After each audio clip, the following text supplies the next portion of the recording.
Hey there, multi-prep teachers. You know how professional development never seems to quite get to what we need? It's like, great idea, but how do I make this work when I have 3+ preps to juggle?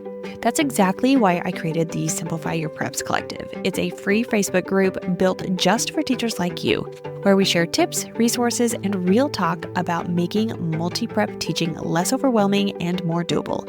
Sound like your kind of space? Head to kristenmasick.com/collective and join us today. Let's simplify together. Has this school year felt like a blur between managing multiple preps, grading mountains of assignments, and constantly shifting gears? It's no wonder you're exhausted.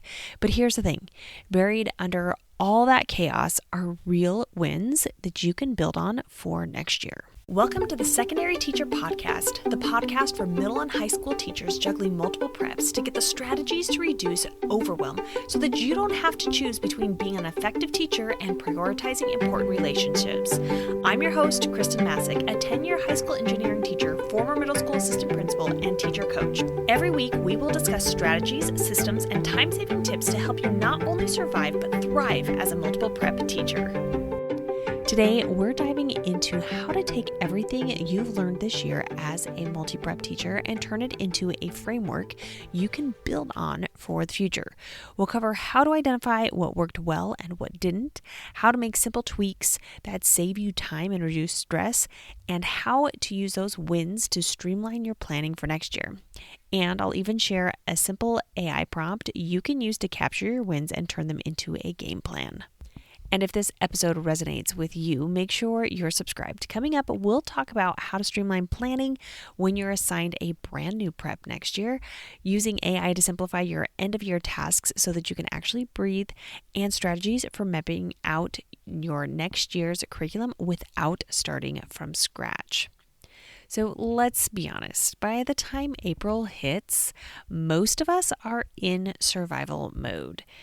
But if you can take just a few minutes to reflect on what worked well this year, you can save yourself hours of stress and frustration when next year rolls around. So this is why it matters.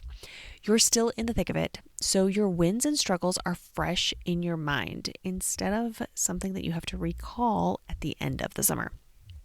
Your reflection helps you recognize your strengths so that you can build on them. And you can start identifying the systems that worked and the ones that didn't before they fade from memory. You can also try some new things out while you still have some students. This is all about using what you've already learned to make teaching feel easier and be easier next year. So let's dive in. We are going to first start off with how to capture and build on your wins. So the first step is keep, tweak, toss. So this idea comes from back in the day when I used to watch shows where they would come into someone's house, and there were several different ones on TLC and other like DIY networks, and they would go into someone's house and they would take a room that they wanted to fix up or get decorated, but it was usually cluttered. And so they had to take a bunch of stuff out and then they divided them into piles. Now I use this strategy a lot when I'm talking about how to organize your space, but we're going to be looking at it as how to organize or how to reflect on what is working. So in the show, they talk about keeping things, tossing things, and then donating things. But we're going to be doing something similar but a little bit different. So we're going to keep, we're going to tweak, and then we're going to toss. So you're going to take out a piece of paper or open a note on your phone, and you're going to have 3 columns. You're going to have a keep, a tweak, and a toss. So in that keep column, I want you to write down what worked well and deserves to stay in your teaching toolbox. Now this could be things that you enjoy doing and that your students enjoy doing, things that just kind of stand out. The second column, you are going to write down what could be improved to work even better next year. Now, if you're brave enough, you can also ask your students if there are any things that could be improved on for next year. So these are things that would mean that they would just need to be slightly tweaked, not completely overhauled. And then we're going to look into the third column. What didn't work at all and what needs to go? What was taking you a ton of time? What was not working for you or your students, or things that you just don't want to do? Once again, if you are brave enough, you can get some student feedback because they will let you know what didn't work, what needs to go, and that will give you something to start with. Okay, so we're going to go now to step number 2. So what was it about those keep items that worked so well? So as you go through that list, I want you to look at every single item that you put in the keep. Was it the way that you structured your lessons? Was it the activities you used, or something else?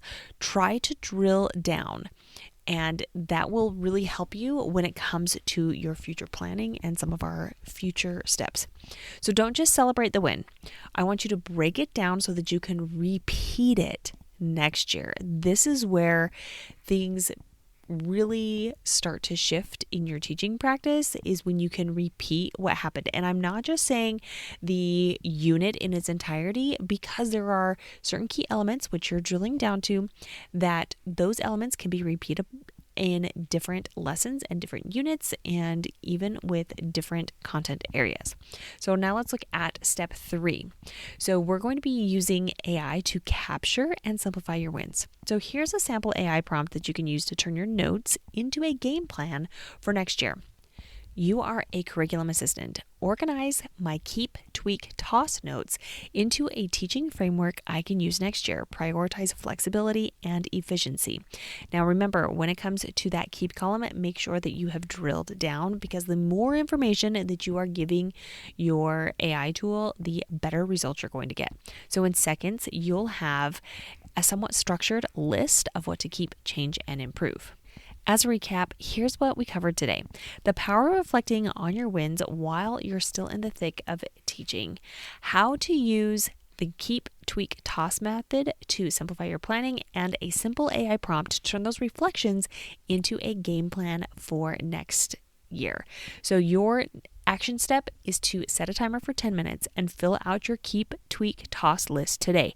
Then use the AI prompt to organize your ideas. If you want even more help building out your framework, come join the Simplify Your Preps Collective.